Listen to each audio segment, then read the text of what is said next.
I looked for the people who did the work when they weren't getting paid, who do the work 24 hours a day, 7 days a week, whether anybody notices or not. There is a whole network of healers and artists and businesses in this community that are the reason why most of us survived this pandemic. And no one knew their names, and no one knew where their businesses were. Meadowsweet in Morrison was where I got all of the supplies I needed to survive when me and my whole household came down with COVID. It was where I got everything I needed to deal with our symptoms while we waited it out.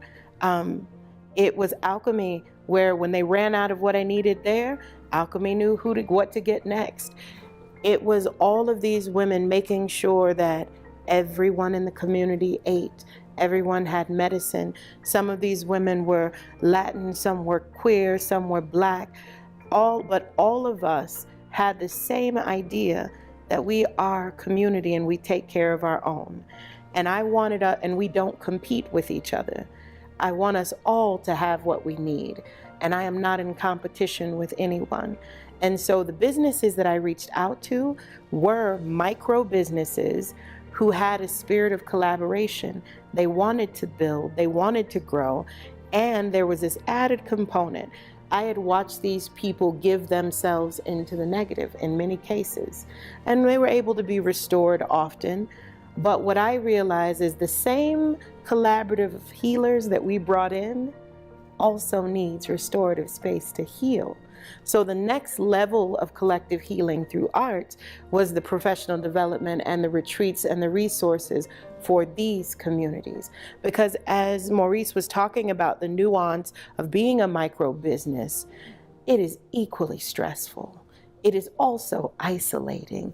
There are things that they carry on their shoulders that they have nowhere to sit it down. And so not only did I appreciate their valuable healers, valuable business people.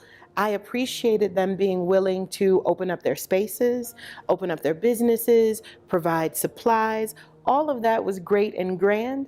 And the whole time I was looking at all of my friends like, you're next. I have already planned a retreat for 2023 for all of the facilitators and business partners that were a part of our 2022 program, because we collectively heal. It was never just about the participants. It was about building a community that trusts each other enough to lean into vulnerability, to be able to ask for the help you need, and for us to have a commonwealth of resources that could restore us all. I want to say this.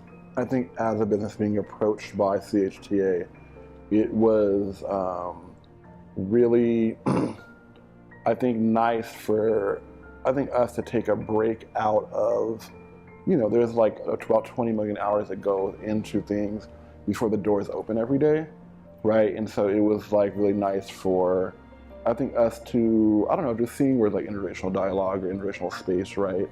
And thinking about me as a person who's oftentimes running the business, and then I operate in terms of an artist and organizer, right? Like, how much access do I have to intergenerational spaces? Because I generally don't, right? Because just like in my home, I live alone, right? So there's one generation, right? You know what I mean? Yes. And then in my peer group, and that kind of space. So like, I think as an individual level, like, what is my access to these spaces? And also I think wanting to be a place where I think that can happen, because you can run a business just to like sell things, right?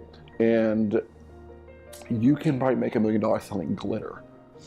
You know what I mean? Glitter in envelopes, right?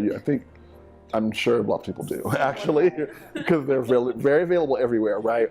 But I think in a space like Rose House, for us, is like trying to have a space that's available for a lot of conversations, whether you're there for like plants or herbs or things that smell good or things that look good. Also wanting to have a space that had a lot of entry points, and understanding that like as a business, my business partner and I want to have a space where there's a lot of like entry points and a lot of different experiences that can happen, right? Like, okay, you don't like plants, we still want you to be a part. Come over here and get some tea. Come over here and have this experience, right? Okay, you don't like tea, you don't like natural living, or that's not your thing, or that's not your vibe, right? Okay, so maybe you're here for a class. and wanting to have a space where there's just a lot of ways in which we can experience and witness ourselves and also each other, right? Because it can get boring just trying to sell, whatever you're trying to sell, and how much does that feed your soul? And so, like, I think during the timeline, looking at the timeline of the pandemic and coming out of that and figuring all that out and everything that we've been through politically and emotionally, psychologically, spiritually, during these past couple of years just in particular, it was a space where I hadn't taught a class, as an artist based on, since the pandemic started, around like my practice, around like my beliefs, the way in which I do herbalism. And so you're the first person that actually allowed me to like have and teach a class since the pandemic started. So it was away from like, oh, I actually do really love teaching about herbalism, right? Because it was just an opportunity for me to not think about the store. And also be in the store and have people introduce people and build relationships and experiences. But it was like a certain part of me got reignited or turned back on. I was like, oh yeah, I like teaching a lot. I just forgot about it because I've been busy trying to keep the lights on. Yeah. And I understood that. I specifically had, Maurice is amazing. He had a whole line of products under the Blue Saint, and you're just gonna tell I'm gonna tell all the business.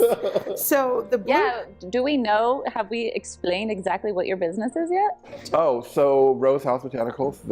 It's we say Living Botanica and purveyor of apothecary goods. Living Botanica, in that we are probably most known for selling houseplants, right? And that's about kind of half of who we are. But we also sell, all the ways in which plants are a part of our life. So it's part plants, part apothecary. So that means there's lots of herbs and herbal products there. So you can come in. We have herbalists there 3 days a week. You can get custom formulation if you're, sleepy, tired, whatever it is. If you want something yummy to drink, if you want a great smelling body oil, a great candle, if you want some botanically themed art, because plants are in every single level of our lives, no matter who we are. And plants in the natural world are kind of what allow us as human beings to be able to survive anything. Everything we're wearing plants, sitting on plants, we ate plants before we got here, so plants keep us healthy. And so we experience that. So it's like house plants and also herbs and botanical goods where they are. So that's me as a collaborative partner at Rose House Botanicals. We're on South Broadway, which is a really fun, really creative kind of neighborhood to be a part of. Outside of that, I wear a lot of hats. Outside of that, I'm a spiritualist and herbalist. I provide services like through that lens that has taken the form of the Blue Saint, which was a company that I still have and made a lot of body products and had to put on pause during the pandemic just because of the pandemic and the Trump presidency and running a small business on top of all those things. So I do make a lot of body products and herbalism and do a lot of spiritual services through the brand called the Blue Saint. So. And that's what brought us to creating Rinse and Relief. Rinse and Relief was the very first workshop that we did. We did 4 things inside of Rose House. We did zine making. We also had... Zine making allowed the store to reconnect with an artist who we had not connected with in a long time. Because they used to sell products in our store. Tasha Dunstan. Yeah, right. And then some, things changed, and then the pandemic happened, and so we hadn't just lost contact. And so that to have you approach us to have that workshop was great to see her and to see them in the store and do the workshop. And it was really cool from the store standpoint just to walk by and see this place where everywhere the back room is messy and there's magazines everywhere and it's like loud and there's like, people in their 60s, people in their teens, all in the same room doing art together. It was just a really cool experience, I think, for us to have, and things like that are kind of what give us energy. It nourishes me every time I do. I have not participated in a workshop that didn't let me leave stronger than I was when I got there. Mm-hmm. And I think that it is important, even when he wasn't facilitating, you were still able to receive something just because it was inside your space. And so it is a constant give and take. everyone in the cycle, from the business owner who has allowed us into their space. People are coming and going. That is more reason. They're buying things as they're in the shop. Now they're telling more people about the location, and we kept coming back. And they loved Rinse and Relief, which was the one that you directly facilitated so much that we had to come up with a part 2. And Rinse and Relief was, would you like to talk Rinse and about it? Relief was really looking at like herbs to make spiritual baths for emotional and spiritual health, right? And really drawing from, I think, my traditions of herbalism that, are rooted in the kind of Black cultural experiences of the American South and also the Caribbean, and looking at what are the common denominator herbs that anybody can do to provide like an herbal bath, and looking at, in those cultural traditions of the Black American South and the Caribbean, herbal baths, take a place of a form of like healing for anybody, for emotional and spiritual health, right? Not just the kind of like good luck baths, but also when you're tired, when you feel like your energy, has been sucked out of you, when you need to revive, when you need to go and make a good appearance somewhere, when you need to kind of like bond with your loved ones being whatever love looks like in your life.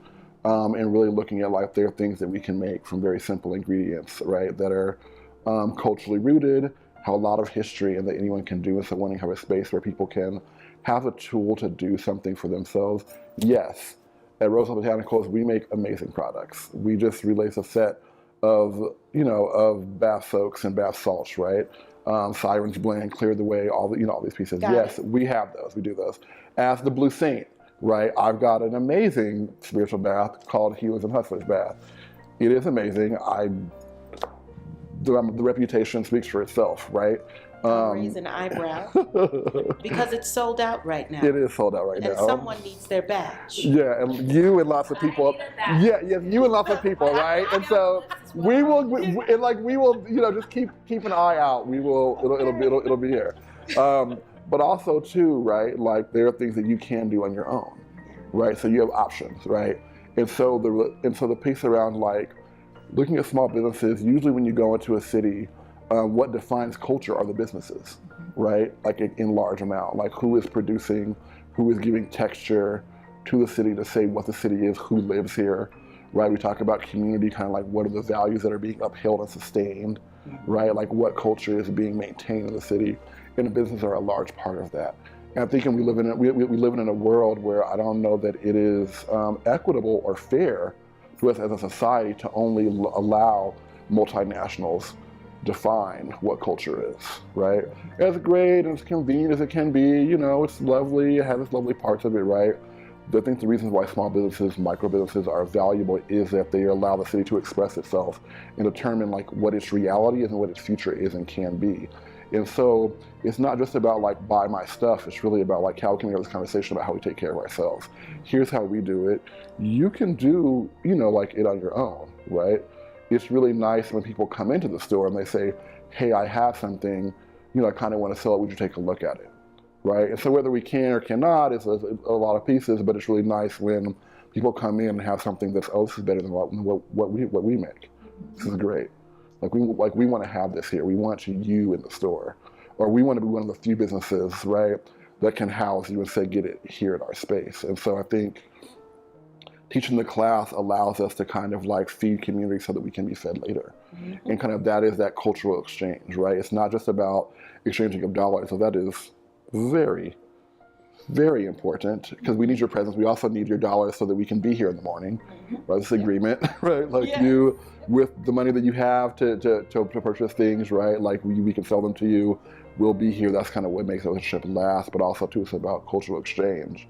And so the bath class really was about like wanting to understand that we have this shared experience, right? How it lands individually, there's going to be difference. We can be respectful of that, but there's this shared experience of fatigue, of isolation, of needing and wanting to care, and of really breaking down access, right? Like you can make a spiritual bath with some herbs in your home that you probably already have most of them already, right? And so let's just have this conversation and talk about it. Let me show you what I know. Right? And then and I think what's cool is that maybe in like 2 years you show me what you know and I get to be the student this time. I'll make my own spiritual baths, but I still want you to teach me how to do it. I've been growing lavender and calendula, and I'm really proud of them. But I feel like I really want whatever you're making. Yeah, no, there's also too. There's things about like kind of like when we're eating food, like when somebody offered me an orange earlier, right? Like, kind of like in cooking and baking, right? The skin is like really the most fragrant, part of it, right? And so those can be used in spiritual baths as well, right? So you don't have to throw those away. Like you ate an orange, you can also have that orange help your emotional and spiritual health as well as your physical health, right? So there's lots of things that we can talk about there, and so. Okay, I'll come in. We just really wanted. For me, I see it as. Are you open right after this? We're open right now to 6 p.m. No, but I see it really. I saw it like as an investment, right? Like how can I kind of like be with people in community and invest in the community and give something back, right? That was the I point. told you, okay, I've got all these herbs I just want to do something with. Yeah. Right? Like I just want to kind of. And I want to decolonize. I feel like our practices are often stolen, commodified, and then they try to sell it back to us at prices that are not accessible. And so when I came to Maurice with his class, part of it was I'm also always being subversive in some way. And I was like, you don't have to be able to buy it from the world market. You don't need $30 to $45 to get the best result. You just need to know what to use and how. And so I'm always trying to disseminate more information and make it more accessible and demystify.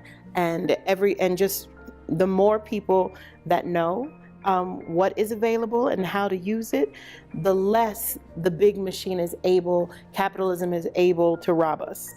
Well, and I think too, like the word that we all keep using is community.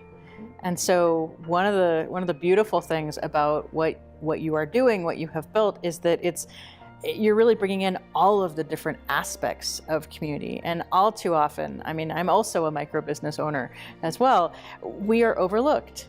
And we are only looking to the nonprofit sector to strengthen or to tell us about the community or to make change. And we literally all have to work together. And so this example to me, I mean, it's front and center. It's showing why we all have value, but also how we are all contributing to the strength of our community. And by bringing in others that didn't know about us before and didn't know, oh, I could share with you and then you can share with me, and we all have that value, which is also the beautiful part of the intergenerational connections. We all have something that we're bringing to the table. We just had Chandra from the Next 50 initiative in here, and she was talking about how they are really, as a funding organization, trying to fund innovative programs because so little funding goes to, in the Next 50's case, the aging space.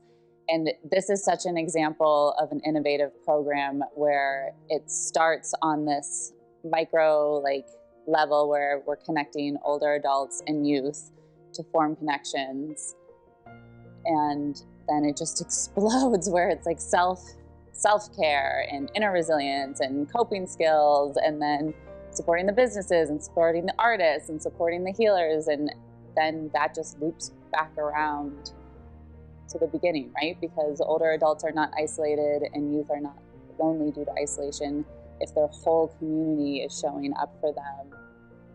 Or there are multiple communities, as you were saying earlier, like we are part of many communities.